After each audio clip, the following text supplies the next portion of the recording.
The other day I saw this video of a guy who poked a hole in a potato, put it in front of a camera, and took photos with it. And after that, I started getting recommended even more weird lens videos. Like, look at this. What is this? I mean, at this point, it's like you can make a camera lens out of whatever you want.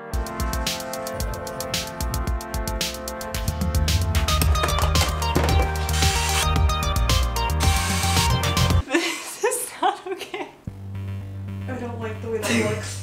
I don't like the way that looks. After watching that potato video, my first reaction was, I can do this better. I was talking to one of my friends about this whole thing and she was like, my sister's getting married in a couple months and we're looking for a videographer, like you should bring your potato camera and film her wedding. So I started dissecting this camera lens to get whatever spare parts I could from it.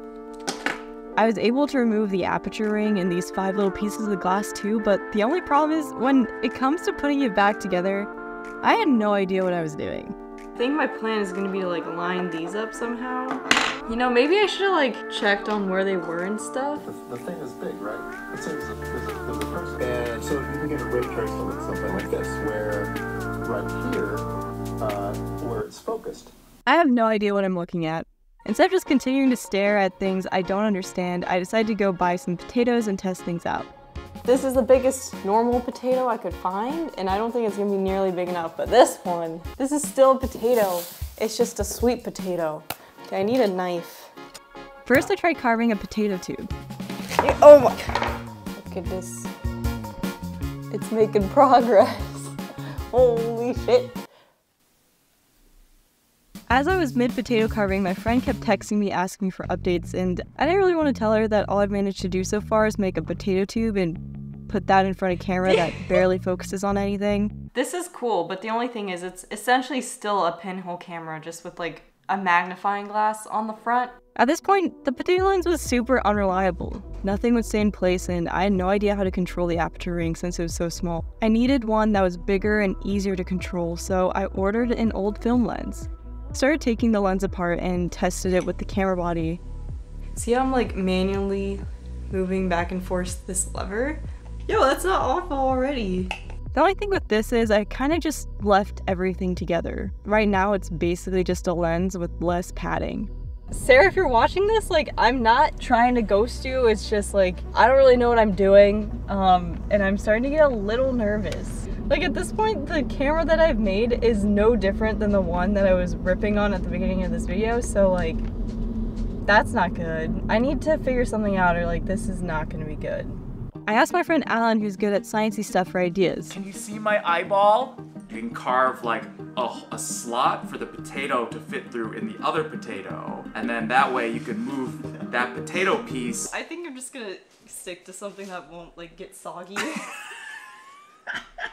He helped me design this 3D printed piece that will connect the piece I dissected from the camera lens to the camera body.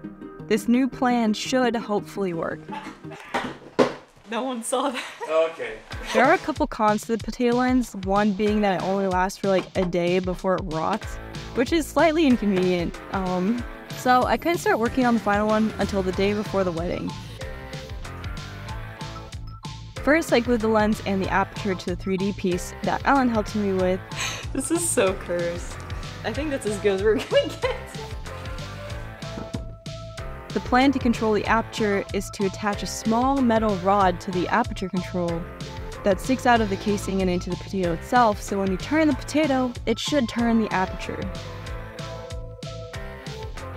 Yesterday when I was putting together the potato, like, it looked really cool.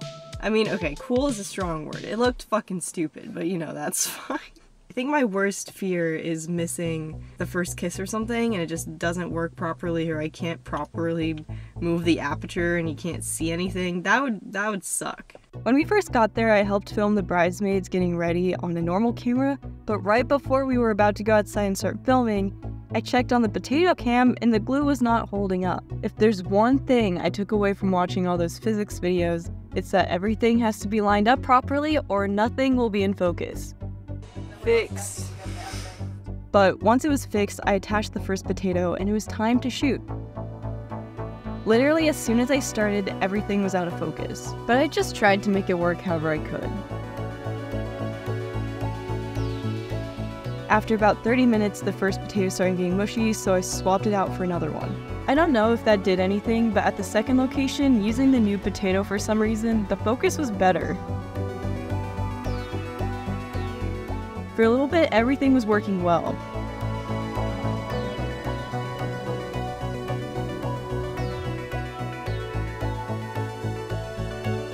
Until literally right before the I do's, the aperture control broke. I think my worst fear is missing the first kiss or something and it just doesn't work properly, or I can't properly move the aperture and you can't see anything. That would suck. I tried controlling it manually to at least capture the moment, but with the potato not connected anymore, it wasn't really working. So I gave up using the potato camera and finished the shoot with a normal one. You know, it's not as bad as I thought it was gonna be. Yep, I think this is when it broke. The stick came off the aperture, it flung up because it's disconnected from the potato. It went all white, and then I was kind of like reaching in to like hold it manually. This is when like the I do's are happening. I started filming a screen of another camera because I could actually focus on it. So I'm just gonna focus on the ones that are okay and like see what I can come up with, I guess. After looking through everything, there was some stuff that was salvageable, so I put together a little video to send to the bride. And then all that I had to do was wait for her reaction. And hit play.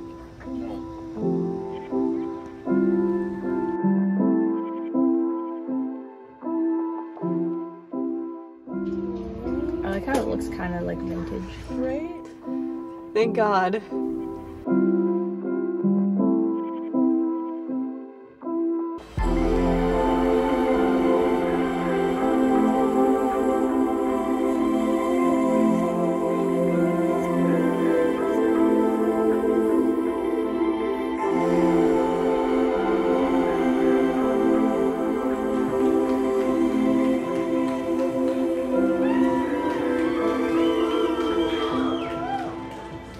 That was so cute. 10 out of 10. Cute.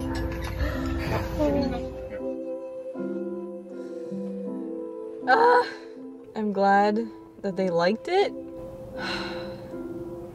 Honestly, this process turned out to be a lot harder than I thought it was gonna be. This must look so stupid from your angle. I'm glad I didn't quit like halfway through though, because even though the footage didn't turn out the best, I don't think that's what really matters, you know? What'd you think? 10 out of 10 would, sure, I'd buy that.